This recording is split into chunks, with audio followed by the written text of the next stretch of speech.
ನಮ್ಮ ಜೊತೆ ಹಿರಿಯ ಶಾಸಕರಾದ ಆರ್.ವಿ. ದೇಶಪಾಂಡೆ ಅವರಿದ್ದಾರೆ. ಆರ್.ವಿ. ದೇಶಪಾಂಡೆ ಅವರೇ, ತಾವು ಹಿರಿಯ ಶಾಸಕರಿದ್ದಾರೆ. ಕರ್ನಾಟಕ ರಾಜ್ಯಕ್ಕೆ ಬಿಜೆಪಿಯ ಪರಿಸ್ಥಿತಿಗಳ ನಡುವೆ ಎಂತ ನಾಯಕ ಬೇಕು ಈಗ? ನೋಡಿ, ಈಗ ಮುಖ್ಯವಾಗಿ ನಾವೆಲ್ಲರೂ ಒಕ್ಕಟ್ಟು ಪ್ರದರ್ಶನ ಆಗಬೇಕು. ಜನ ನಮ್ಮ ನಂಬಿ, ನಮ್ಮ ಪ್ರಣಾಳಿಕೆ, ನಮ್ಮ ಗ್ಯಾರಂಟಿಗಳು, ಬಿಜೆಪಿ ದುರಾಡಳಿತ, ಭ್ರಷ್ಟಾಚಾರ, ಫಾಡಿ ಸರ್ಕಾರ ನಮಗೆ ನೋಡಿ. ಪ್ರಧಾನಮಂತ್ರಿಗಳು, ಗೌರವ ಪ್ರಧಾನಮಂತ್ರಿಗಳು ಯಾವಾಗಲೂ ಇಷ್ಟು ಪ್ರವಾಸ ಮಾಡಿಲ್ಲ. ಇಷ್ಟು ಪ್ರವಾಸ ಮಾಡಿದ್ರು ಸಹ ಬೊಮ್ಮಾಯಿನ ಹೇಳಿದ್ರು ಜನ ಮೋದಿ ಓಟ್ ಕೊಡ್ತಾರೆ ಅಂತ ಹೇಳಿದ್ರು.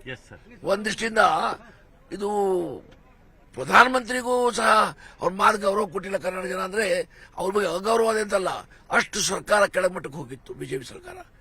ಹಾಗಾಗಿ ಈಗ ಕರ್ನಾಟಕ ರಾಜ್ಯದ ಮುಖ್ಯಮಂತ್ರಿ ಸಿದ್ದರಾಮಯ್ಯನವರ, ಡಿ.ಕೆ. ಶಿವಕುಮಾರ್ ಅವರ, ದೇಶಪಾಂಡೆ ಅವರ ಬೆಂಬಲ ಯಾವ ನಾಯಕರ ಪರವಾಗಿರುತ್ತೆ? ನನ್ನ ಬೆಂಬಲ ಪಾರ್ಟಿ ಪರವಾಗದೆ. ನಾನು ವ್ಯಕ್ತಿಗತವಾಗಿ ಯಾವುದು ಡಿಸೈಡ್ ಮಾಡೋದು. ನಾನು ಒಬ್ಬ ಸೀನಿಯರ್ ಲೀಡರ್ ಅದೇನೆ, ನನ್ನ ಮೇಲೆ ಜವಾಬ್ದಾರಿ ಇದೆ. ಹೈಕಮಾಂಡ್ ಹೇಳಿದ್ದೇವೆ, ಅವ್ರೇನ್ ನಿರ್ಣಯ ತಗೊಳ್ತಾರೆ ಅದೆಲ್ಲ ನಾವು ಒಪ್ಕೊಳ್ತೇವೆ. ದೇಶಪಾಂಡೆ ಅವರು 8 ಬಾರಿ ರಾಜ್ಯದ ಶಾಸಕರಾಗಿರುವಂತವರು. ದೇಶಪಾಂಡೆ ಯಾಕೆ ಮುಖ್ಯಮಂತ್ರಿ ಆಗಬಾರ್ದು? ದೇಶಪಾಂಡೆ ಅವರಿಗೆ ಅಂತ ಕ್ಯಾಪಬಿಲಿಟಿ ಇಲ್ವಾ? 9 ಬಾರಿ ಆಗಿದ್ದೀನಿ, 8 ಬಾರಿ ಅಲ್ಲ. ಕ್ಯಾಪಬಿಲಿಟಿ ಅದೇ, ಆದ್ರೆ ಅದು ಪ್ರಾರಂಭದಲ್ಲೂ ಇರಬೇಕಲ್ಲ. ನಾನು ಕಾಂಪಿಟಿಷನ್ ಯಾವಾಗಲೂ ಬಿಡುವುದಿಲ್ಲ. ಹಾಗಾಗಿ ನಡೀತಾ ಇದೆ. ತಾವು ಡಿಸಿಎಂ ಹುದ್ದೆ ಆಕಾಂಕ್ಷೆಯ ಹಿರಿಯ ಶಾಸಕರಾಗಿ ನಾನು ಕೇಳ್ತಾ ಇದ್ದೀನಿ. ನನಗೆ ಯಾವುದೂ ಆಕಾಂಕ್ಷೆ ಇಲ್ಲ. ಏನ್ ಪಕ್ಷ ಜವಾಬ್ದಾರಿ ಕೊಡ್ತಾರೆ ಆ ಜವಾಬ್ದಾರಿ ತಗೊಂಡು ನಾ ಕೆಲಸ ಮಾಡ್ತೀನಿ. ಸಿದ್ದರಾಮಯ್ಯ ಸಂಪುಟದಲ್ಲಿ ತಾವು ಮತ್ತೆ ಕೆಲಸ ಮಾಡ್ತೀರಾ?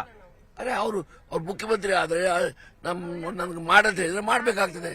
ಬಿಜೆಪಿಯ ಪರಿಸ್ಥಿತಿಗಳ ನಡುವೆ ಎಂತ ನಾಯಕ ಬೇಕು ಈಗ? ನೋಡಿ, ಈಗ ಮುಖ್ಯವಾಗಿ ನಾವೆಲ್ಲರೂ ಒಕ್ಕಟ್ಟು ಪ್ರದರ್ಶನ ಆಗಬೇಕು. ಜನ ನಮ್ಮ ನಂಬಿ, ನಮ್ಮ ಪ್ರಣಾಳಿಕೆ, ನಮ್ಮ ಗ್ಯಾರಂಟಿಗಳು, ಬಿಜೆಪಿ ದುರಾಡಳಿತ, ಭ್ರಷ್ಟಾಚಾರ, ಫಾಡಿ ಸರ್ಕಾರ ನಮಗೆ ನೋಡಿ. ಪ್ರಧಾನಮಂತ್ರಿಗಳು, ಗೌರವ ಪ್ರಧಾನಮಂತ್ರಿಗಳು ಯಾವಾಗಲೂ ಇಷ್ಟು ಪ್ರವಾಸ ಮಾಡಿಲ್ಲ. ಇಷ್ಟು ಪ್ರವಾಸ ಮಾಡಿದ್ರು ಸಹ ಬೊಮ್ಮಾಯಿನ ಹೇಳಿದ್ರು ಜನ ಮೋದಿ ಓಟ್ ಕೊಡ್ತಾರೆ ಅಂತ ಹೇಳಿದ್ರು. ಒಂದಿಷ್ಟಿಂದ ಇದು ಪ್ರಧಾನಮಂತ್ರಿಗೂ ಸಹ ಅವ್ರ ಮಾತು ಗೌರವ ಕೊಟ್ಟಿಲ್ಲ ಕರ್ನಾಟಕ ಜನ. ಅಂದ್ರೆ ಅವ್ರ ಬಗ್ಗೆ ಅಗೌರವ ಅಂತಲ್ಲ, ಅಷ್ಟು ಸರ್ಕಾರ ಕೆಳಮಟ್ಟಕ್ಕೆ ಹೋಗಿತ್ತು ಬಿಜೆಪಿ ಸರ್ಕಾರ. ಹಾಗಾಗಿ ಈಗ ಕರ್ನಾಟಕ ರಾಜ್ಯದ ಮುಖ್ಯಮಂತ್ರಿ ಸಿದ್ದರಾಮಯ್ಯನವರ, ಡಿ.ಕೆ. ಶಿವಕುಮಾರ್ ಅವರ, ದೇಶಪಾಂಡೆ ಅವರ ಬೆಂಬಲ ಯಾವ ನಾಯಕರ ಪರವಾಗಿರುತ್ತೆ? ನನ್ನ ಬೆಂಬಲ ಪಾರ್ಟಿ ಪರವಾಗದೆ. ನಾನು ವ್ಯಕ್ತಿಗತವಾಗಿ ಯಾವುದು ಡಿಸೈಡ್ ಮಾಡೋದು. ನಾನು ಒಬ್ಬ ಸೀನಿಯರ್ ಲೀಡರ್ ಅದೇನೆ, ನನ್ನ ಮೇಲೆ ಜವಾಬ್ದಾರಿ ಇದೆ. ಹೈಕಮಾಂಡ್ ಹೇಳಿದ್ದೇವೆ, ಅವ್ರೇನ್ ನಿರ್ಣಯ ತಗೊಳ್ತಾರೆ ಅದೆಲ್ಲ ನಾವು ಒಪ್ಕೊಳ್ತೇವೆ. ದೇಶಪಾಂಡೆ ಅವರು 8 ಬಾರಿ ರಾಜ್ಯದ ಶಾಸಕರಾಗಿರುವಂತವರು. ದೇಶಪಾಂಡೆ ಯಾಕೆ ಮುಖ್ಯಮಂತ್ರಿ ಆಗಬಾರ್ದು? ದೇಶಪಾಂಡೆ ಅವರಿಗೆ ಅಂತ ಕ್ಯಾಪಬಿಲಿಟಿ ಇಲ್ವಾ? 9 ಬಾರಿ ಆಗಿದ್ದೀನಿ, 8 ಬಾರಿ ಅಲ್ಲ.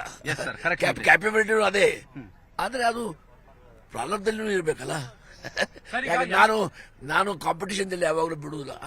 ಹಾಗಾಗಿ ನಡೀತಾ ಇದೆ. ತಾವು ಡಿಸಿಎಂ ಹುದ್ದೆ ಆಕಾಂಕ್ಷೆಯ ಹಿರಿಯ ಶಾಸಕರಾಗಿ ನಾನು ಕೇಳ್ತಾ ಇದ್ದೀನಿ. ನನಗೆ ಯಾವುದೂ ಆಕಾಂಕ್ಷೆ ಇಲ್ಲ. ಏನ್ ಪಕ್ಷ ಜವಾಬ್ದಾರಿ ಕೊಡ್ತಾರೆ ಆ ಜವಾಬ್ದಾರಿ ತಗೊಂಡು ನಾ ಕೆಲಸ ಮಾಡ್ತೀನಿ. ಸಿದ್ದರಾಮಯ್ಯ ಸಂಪುಟದಲ್ಲಿ ತಾವು ಮತ್ತೆ ಕೆಲಸ ಮಾಡ್ತೀರಾ? ಅರೆ, ಅವ್ರು ಮುಖ್ಯಮಂತ್ರಿ ಆದ್ರೆ ನನ್ಗೆ ಮಾಡಂತ ಹೇಳಿದ್ರೆ ಮಾಡ್ಬೇಕಾಗ್ತದೆ.